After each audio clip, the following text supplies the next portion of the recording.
বৃষ ৰাশিৰ মানুহৰ বাবে 2025 চনটো কেনেকুৱা হ'ব? বৃষ ৰাশিৰ মানুহে 2025 চনত এইকেইটা সমস্যা বা এইখিনি দিন দেখিবলৈ কিন্তু গৈ আছে।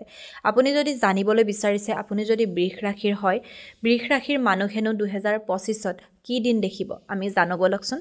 আপুনি যদি আপোনাৰ ইউটিউব, ফেচবুক অথবা ইনষ্টা লিগেল আৰু অৰ্গেনিকভাৱে গ্ৰ'থ কৰিব বিচাৰে, মনিটাইজ কৰিব বিচাৰে, আমাৰ লগত যোগাযোগ কৰিব।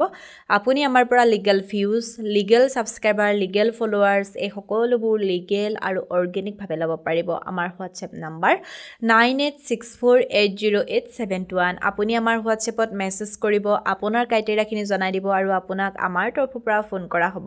এতিয়া আমি জানো বলক 2025 বৰ্ষটোত বৃষ ৰাশিৰ মানুহৰ লগত কি হ'বলৈ গৈ আছে। প্ৰথমটো হৈছে 2025 বৰ্ষত কিন্তু আপোনাক কোনোবাই ঠগাব পাৰে। এতিয়া সেয়া লাগিলে আপোনাক প্ৰেম জীৱনতেই হওক বা আপোনাক যিকোনো ক্ষেত্ৰতে হওক।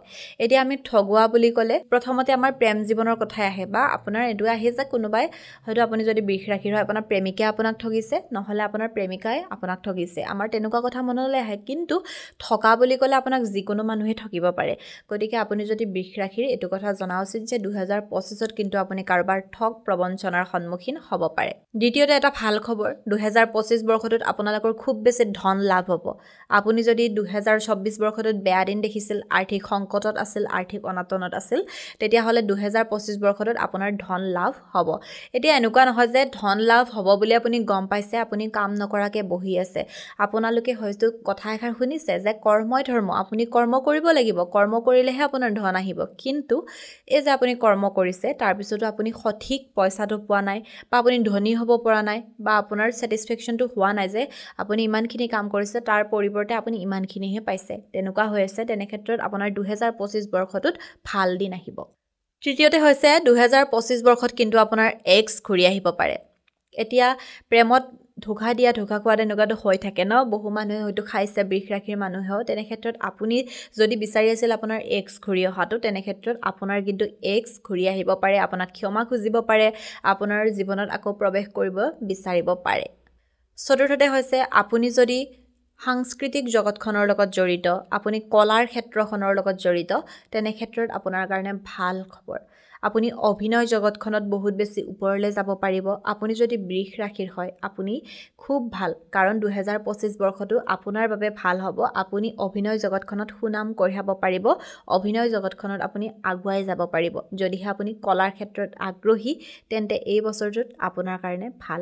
আৰু একেবাৰে শেষত 2025 বৰ্ষটোত আপুনি যদি ভাবি আছিল গাড়ী ল'ম বুলি, আপুনি গাড়ী ল'ব পাৰিব। কিন্তু মই কৈছোৱেই যে গোটেই ভালখিনি আছে বুলি এইটো নহয় যে আপুনি কৰ্ম কৰা নাই, ভালখিনি নিজেই হ'ব। আপুনি কৰ্ম কৰিব লাগিব, কৰ্মৰ দ্বাৰাহে কিন্তু আপোনাৰ ভালখিনি হ'ব। গতিকে আপুনি কৰ্ম কৰি যাওক। ঈশ্বৰে যিখিনি আপোনাৰ কাৰণে লিখি পঠিয়াইছে, যিখিনি ঈশ্বৰে আপোনাৰ কাৰণে ভাবিছে, ঈশ্বৰে আপোনাক এনেও প্ৰদান কৰিব।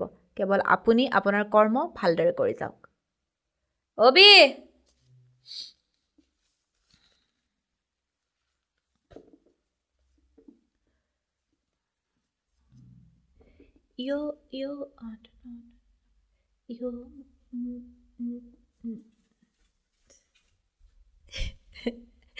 নতুনকি ড্ৰেছটো খোলা যোৱা দেই, মোৰ বেয়া খং উঠি আহে কিন্তু লেতেৰা পেতেৰা হৈ থাকা।